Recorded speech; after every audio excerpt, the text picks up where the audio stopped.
Dear students, good morning. Welcome to SS Khandelwal classes.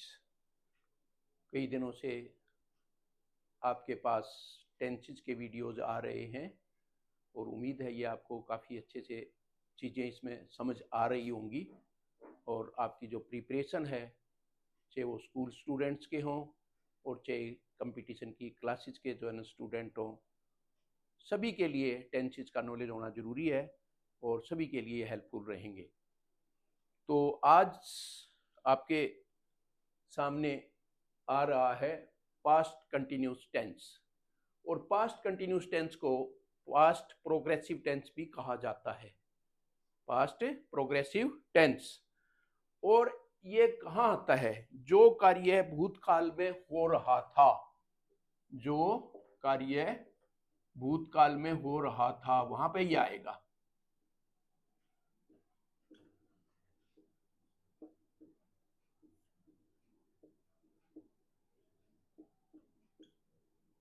जो कार्य भूतकाल में हो रहा था, ये ध्यान रखना है। वहां पे क्या आएगा? पास्ट कंटिन्यूस टेंस, जो कार्य भूतकाल में हो रहा था। अब इसकी पहचान क्या आएगी? पहचान के लिए हम देखते हैं कि हिंदी के वाक्य में क्या आता है जहां पे हमें पास्ट कंटिन्यूस टेंस में उसको लेना है। तो रहा था, रहे थे, रही थी। रहा था, रहे थे और रही थी।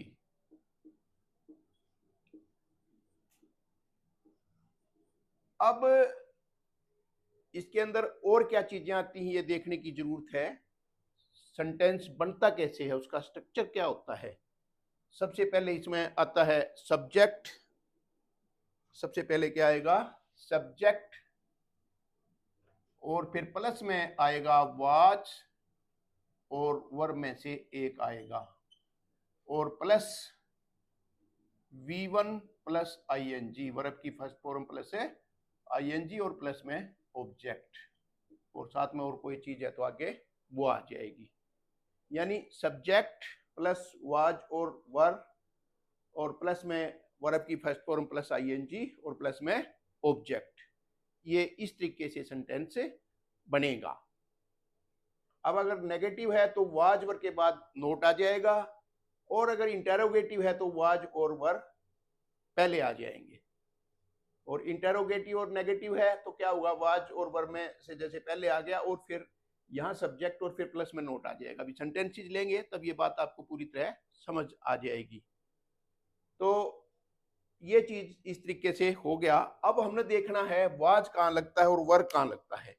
ये पहले यूज ऑफ वाज वर्ब में बताया भी जा चुका है, चलो फिर बता देते हैं। ही, सी, इट और सिंगुलर, सिंगुलर के साथ वाज लगता है। अब ये जो आई है ये कई बार इनके साथ आ जाता है, कई बार उनके साथ आता है, तो इसका एक अलग ही रोल चलता है। इसके बारे में हमें ध्यान रखना है। आई वैसे सिंगुलर है तो यहाँ आई के साथ क्या लगता है? आई के साथ वाज लगता है, ये ध्यान रखना है। अब यू, वी, दे और प्लूरल, दे और प्लूरल, इनके साथ वर लगता है। इनके साथ क्या लगता है? वर लगता है। ये बात ध्यान रखनी है। ही, शी सिंगुलर के साथ क्या लगेगा? वाज। और आई के साथ भी क्या लगेगा? वाज। और यू, वी, दे और प्लूरल के साथ क्या लगेगा? वर। ये ध्यान रखना है। इतना ध्यान रखने के बाद फिर हम सेंटेंस बड़े आराम से बना सकते हैं।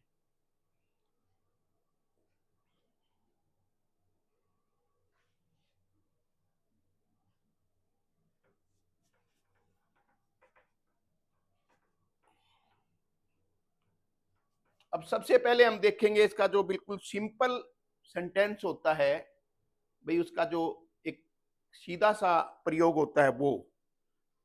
अब ये कहाँ कहाँ ये टेंस लगता है वो पूरा आएगा। और शुरू करते हम। ऐसे कार्य जो पास्ट में जारी रहे थे, ऐसे कार्य जो पास्ट में जारी रहे थे या हो रहे थे, ऐसे कार्य जो पास्ट में हो रहे थे या जारी रहे थे।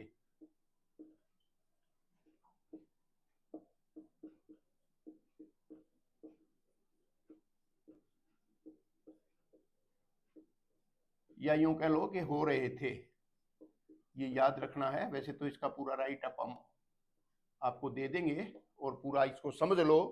जितनी बातें आप सुनने से आपको याद रहेंगी वो देखने से कम याद रहती हैं। देखना भी और सुनना भी तो डबल वो हो जाती है, तो उससे परिणाम ज्यादा बढ़िया आते हैं। तो जो कार्य पास्ट में जारी रहे थे या हो रहे थे, इनका कोई भी एक वाक्य हम ले सकते हैं। जैसे मैं पढ़ रहा था, आई वाज रीडिंग। आई के साथ अब क्या आ जाएगा, वाज, और फिर वर्ब की फर्स्ट फॉर्म प्लस है आईएनजी, ये बताया था। ऑब्जेक्ट नहीं है, कोई बात नहीं है। I was reading a book हो तो बुक रही जाएगा, उससे कुछ नहीं फर्क पड़ता। I was reading a book. अब अगर इसमें नेगेटिव हो तो वाज वर्ब के साथ क्या लग जाएगा, नोट। आई वाज नोट, और इसके बाद रीडिंग, मैं पढ़ नहीं रहा था। I was note reading. और अगर इंटेरोगेटिव है तो यहाँ जो ये पहले वाला जो सेंटेंस है आई वाज रीडिंग, इसमें से वाज हम पहले ले लेंगे सब्जेक्ट से। वाज आई रीडिंग, क्या मैं पढ़ रहा था। वाज आई रीडिंग, और ये साइन ऑफ इंटरोगेशन। अगर ये नेगेटिव और इंटरोगेटिव दोनों हो तो जो फिर नेगेटिव था उसमें से हेल्पिंग वर्ब बाहर करना है। वाज आई, और ये नोट यहां आ जाएगा सब्जेक्ट के बाद। वाज आई नोट रीडिंग, ये हमारा टेंस बन गया। Was I note reading. क्यों, समझ आ रहा है मेरे ख्याल से आपको। तो वाज आई नोट रीडिंग, ये चारों टाइप देखने के बाद हम समझते हैं कि अभी टेंस तो आ गया समझ में। कुछ भी हो सकता है फिर। अब जैसे वाक्य है फवारे चल रहे थे, फवारे चल रहे थे, ये वाक्य है मान लिया। इसकी क्या बनेगी, द फाउंटेन्स वर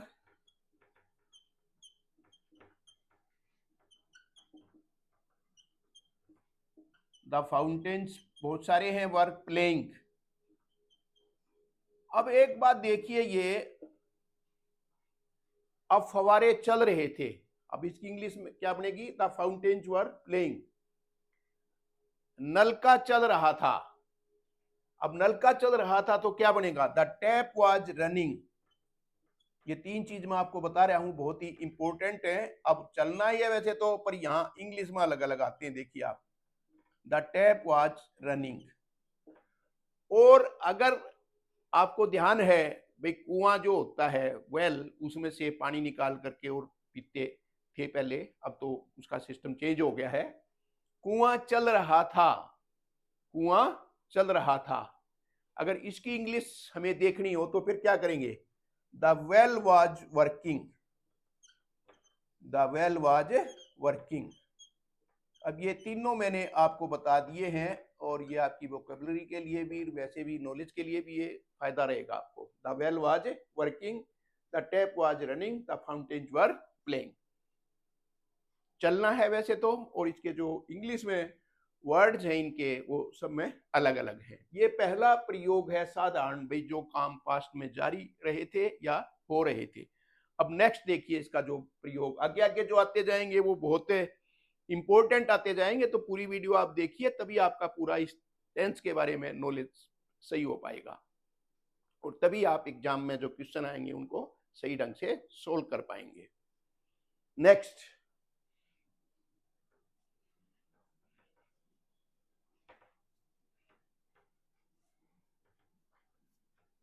अब नंबर 2 पे है हमारा, कुछ ऐसे वर्ड हैं जो जैसे ऑलवेज, कंटिन्यूली, कॉन्स्टेंटली के साथ पास्ट कंटिन्यूस टेंस लगता है। ऑलवेज, कॉन्टिन्यूली और कॉन्स्टेंटली के साथ क्या लगता है, पास्ट कंटिन्यूस। अच्छा, इसमें एक चीज और होती है कि भाई जब सामान्य से अलग कोई काम किया जाता है, दूसरी की इच्छाओं के विपरीत कोई कार्य किया जाता है, ये भी इसमें एक ध्यान रहेगा, ये भी ध्यान रहेगा, ठीक है ना। जो व्यक्ति आदतन दूसरों के विपरीत विपरीत फ्रीक्वेंटली करता रहता था, कार्य करता रहता था। अब इसमें वैसे हिंदी के हिसाब से करता रहता था आएगा, इसमें करता रहता था, ये वाक्य बन जाएगा। इच्छा के विरुद्ध लोगों के आतंक जो है ना उल्टे काम करता रहता था। जैसे आता है कि वह हमेशा शिकायत करता रहता था, किसी की नेचर इस प्रकार की हो सकती है, वह हमेशा शिकायत करता रहता था।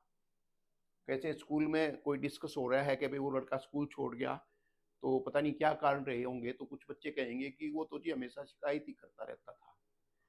ही वॉज ऑलवेज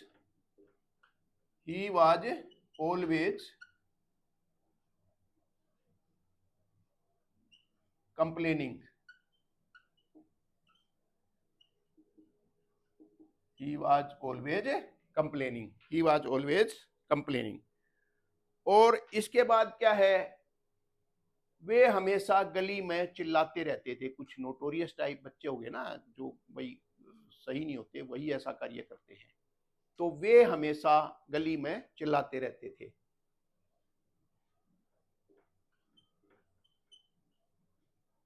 वे लगातार गली में चिल्लाते रहते थे। यहाँ ऑलवेज की बजाय हम दूसरा वर्ड ले लेते हैं, दे वर कॉन्स्टेंटली, यानी रुकते ही नहीं, जो constantly shouting in the street, यानी कुछ ऐसे उल्टे काम भाई जो इच्छा के विरुद्ध होते हैं, उसमें ये इस तरीके से आ सकता है। ये हमें इसका रूप इस तरीके से जानना है, जब एग्जाम में आएगा तो उसको हमें समझना है कि ये उस फॉर्म में आया है। और इसके बाद हम इसका जो तीसरा रूप देख सकते हैं,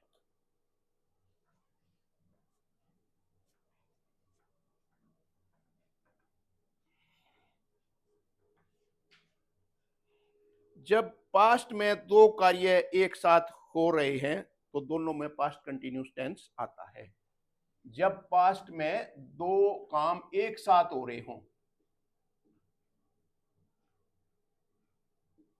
दो काम एक साथ, ये कैसे होंगे अभी बताया जाएगा। दो काम एक साथ हो रहे हों,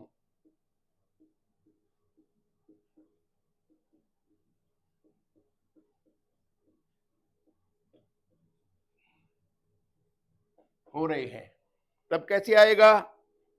तब इसमें जैसे वाहिल आ सकता है, आता है while they were playing I was watching TV. कई बार हम कहते हैं कि भाई वो खेल रहे थे तो मैं टीवी देख रहा था। कई बार कहते हैं कि भाई वो जब खेल रहे थे तो मैं पढ़ रहा था। दोनों काम साथ साथ चलते हैं। वाइल दे वर प्लेइंग, ये वाइल आता है, इसमें ये ध्यान रखना है। और कई बार व्हेन भी आ जाता है, कोई खास बात नहीं है। While they were playing,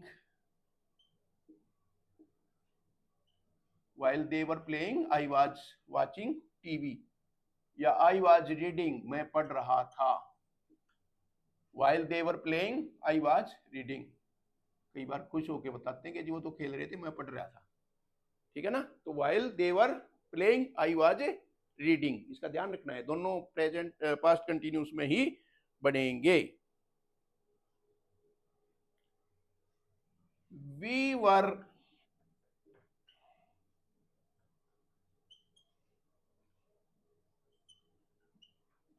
bathing in the river या bathing in the river,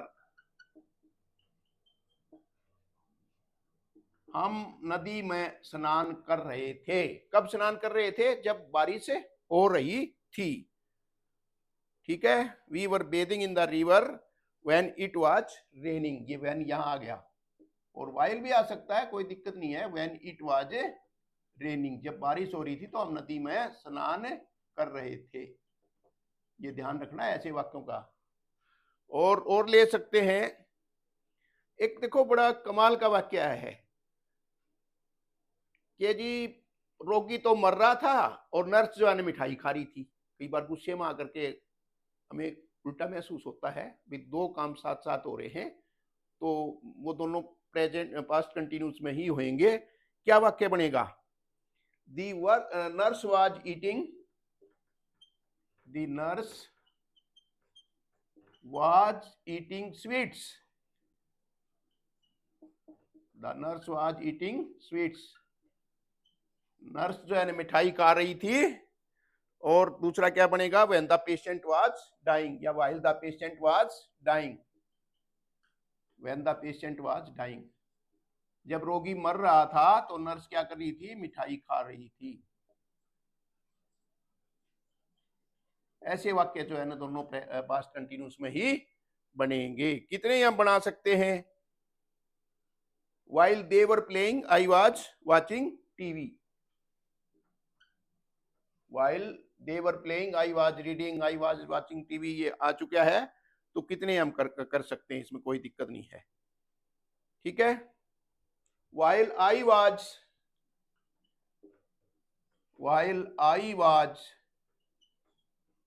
writing a letter, while I was writing a letter, my mother was cooking food,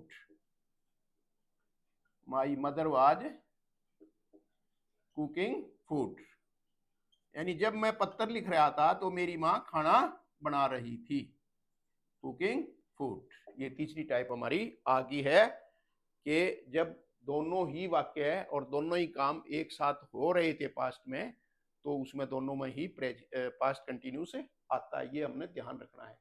while से हम इसको समझ सकते हैं, वाइल आ जाता है, कई बार व्हेन भी आ जाता है, तो ये बहुत ही इंपॉर्टेंट टाइप है इसकी। कई बार हम सोचते हैं कि एक कुछ और बनेगा, एक कुछ और बनेगा, हालांकि अभी अगली टाइप आएगी तो उसमें कुछ आप इससे डिफरेंट देखोगे, पर वो वाक्य अलग होते हैं। तो इसमें जब दोनों काम एक साथ चल रहे हों तो फिर किस में लेते हैं, पास्ट कंटिन्यूस में। आप इसको ध्यान से सुनो और समझो, फिर कोई गलती नहीं होगी।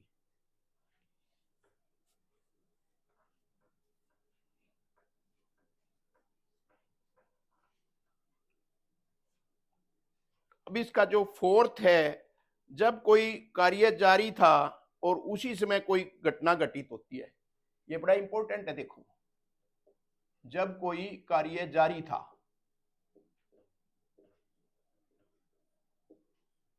कार्य जारी था, जारी था का मतलब यह समझते हो कि जब कोई कार्य चल रहा था, जब कोई कार्य चल रहा था उसी समय कोई घटना घटे, उसी समय कोई घटना घटित हुई,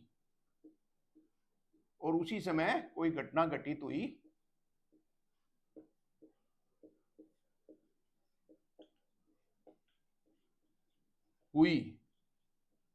तो क्या करेंगे इसमें, ये वाला जो वाक्य है जब कोई कार्य जारी था, इसको हम बनाएंगे पास्ट कंटिन्यूस में, ये ध्यान रखना है, पास्ट कंटिन्यूस में। और ये वाला जो है ना वाक्य है, जो छोटी घटना होती है उसको कहते हैं पास्ट इंडेफिनिट में। ये यहां ध्यान रखना आपने, पास्ट इंडेफिनिट में। ये बड़ा इंपॉर्टेंट है, ये टाइप इसकी बहुत इंपॉर्टेंट है। बहुत वाक्य आते हैं इसमें से, आपके कहीं फिल इन द ब्लैंक्स में आ जाएंगे, कहीं करेक्शन में आ जाएंगे, स्पोर्टिंग एरर्स वाले, तो ये बड़ा ध्यान से हमें देखना है। ये छोटा होता है और ये बड़ा बड़ा प्रोसेस होता है, इसमें ये ध्यान रखना है। ये लंबे एक्शन होते हैं और ये छोटे एक्शन होते हैं, ये ध्यान रखो इसमें। ये जो पास्ट कंटिन्यूस वाले हैं ये लंबे एक्शन होते हैं, इसको दूसरी इंक में लिख लो ताकि ये थोड़ा हाईलाइट भी हो जाएगा। ये लंबे एक्शन होते हैं और ये छोटे एक्शन होते हैं। इसमें कई बार जो है ना क्या होता है, वहन आता है इसमें, ये भी ध्यान रखना। नई चीज क्या होता है, वहन। अब जब वहन आ जाए तो ये समझ लो कि वहन वाला जो है ना, वहन के बाद का जो वाक्य बनेगा इस तरीके का, जब दो वाक्य है जिसमें ये लगता है कि कोई काम हो रहा था, कोई आकर के उसमें डिस्टर्ब करे या कुछ करे, तो या कुछ कोई और बात हो साथ में, तो ये वहन आएगा, ये पास्ट इंडेफिनिट में बनेगा सेकंड फॉर्म के साथ। ठीक है, और ये लंबा एक्शन है, ये इसमें पास्ट कंटिन्यूस में बनेगा। वहन वाली एडवर्ब क्लाज होती है, इसको यूं भी समझ सकते हो, क्या होता है, वहन वाली एडवर्ब क्लाज होती है, जिसमें वहन वाली एडवर्ब क्लाज हो, जिसमें ये बात आप याद रखो, तब ये होता है इसमें। जब वहन वाला हो तो उसके साथ वाला कहाँ क्या लगेगा, पास्ट इंडेफिनिट, और जो दूसरा वाक्य है वो पास्ट कंटिन्यूस। आगे पीछे लिख सकते हैं, कोई दिक्कत नहीं है उसमें, दोनों तरह से सही होता है। कैसे,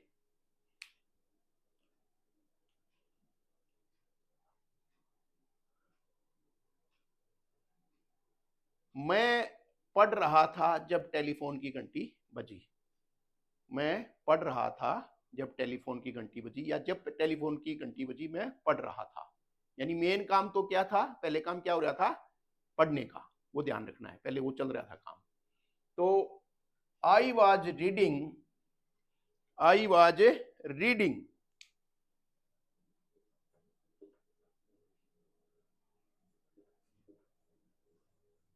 और ये वैन आ गया, अब ये ध्यान रखो।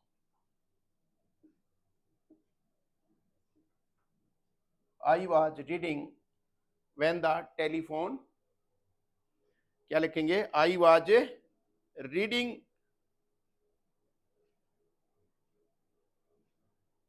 व्हेन ही टेलीफोन्ड मी, ऐसे लिख दो, जब उसने मुझे फोन किया, when he telephoned me.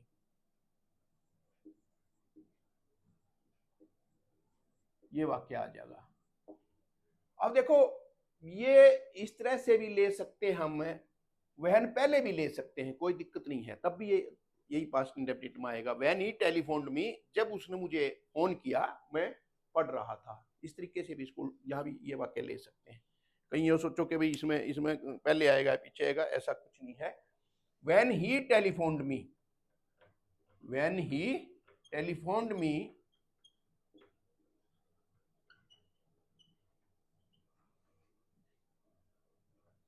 I was reading, I was reading, ये इस तरीके से वाक्य बनेगा, when he telephoned me I was reading.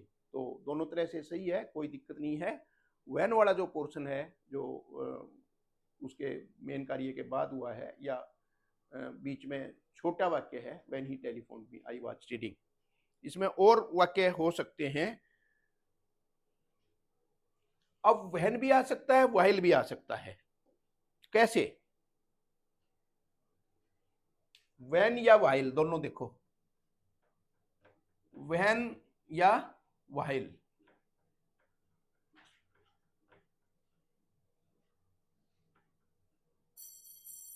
Bob was, when या व्हाइल आएगा, Bob was painting, when, while Bob was painting Windows, was painting Windows.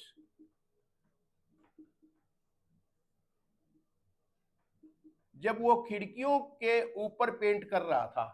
देखो बात, जैसे बाहर पेंट कर रहा है मान लिया, तो बाहर तो पेंट अगर बारिश नहीं हो रही हो या कुछ ऐसा नहीं हो तभी कर पाएगा ना। तो इसमें वाक्य कैसे हुआ, व्हेन या while Bob was painting windows it began to rain, ये ध्यान रखना है। जब वो काम हो रहा था तो क्या होगा, इट बिगेन टू रेन, इसका मतलब क्या होगा कि कहीं न कहीं काम में रुकावट आएगी। जो मेन काम हो रहा था उसमें उसके साथ ये चीज आई बीच में, इट बिगेन टू रेन, ये ध्यान रखना, ये पास्ट इंडेफिनिट का बनेगा इस तरीके से। व्हेन और व्हाइल दोनों में से कोई सा, while Bob was painting windows it began to rain, या व्हेन भी आ सकता है, when Bob was painting windows it began to rain, ऐसे वाक्य आ जाएंगे। अब इसमें देखो, I was leaving the office, I was leaving the office, मैं ऑफिस छोड़ रहा था, या मैं ऑफिस से बाहर निकल रहा था। क्या हुआ फिर, निकल रहा था तो, when I was leaving office when it began to rain, when it began to rain, यानी बारिश होनी शुरू हो गई, when it began to rain. ये ऐसे वाक्य आएंगे, ये हमें बहुत ध्यान से समझने हैं, इनका स्ट्रक्चर, सिस्टम, और ये एग्जाम में बड़े हेल्पफुल रहते हैं।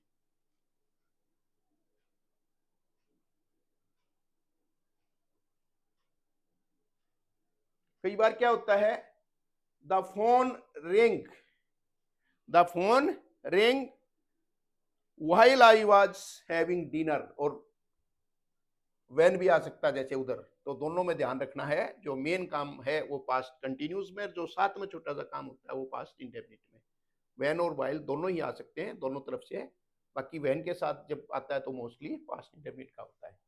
क्या वाक्य है ये, the phone ring while I was having dinner, the phone ring while I was having dinner.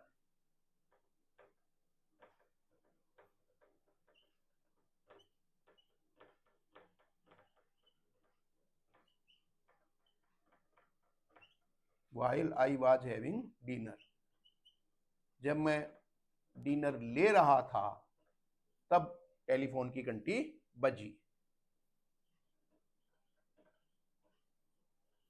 तो उम्मीद है ये आपको बहुत अच्छे से समझ आ गए होंगे। 4 टाइप हैं, साधारण से लेकर के जो उनके एक्सक्लूसिव यूज हैं, जहाँ पे पास्ट कंटिन्यूस यूज होता है, ये में बहुत ध्यान से याद रखना है। और पूरी बातें समझने के बाद सब कुछ हम बहुत अच्छे से कर पाएंगे और इंग्लिश में हमारा इंटरेस्ट बढ़ता ही जाएगा, नॉलेज भी बढ़ता जाएगा, इंटरेस्ट भी बढ़ता जाएगा। उम्मीद है आपको ये वीडियो बहुत अच्छी लगी होगी, तो कृपया इसे लाइक करें, शेयर करें।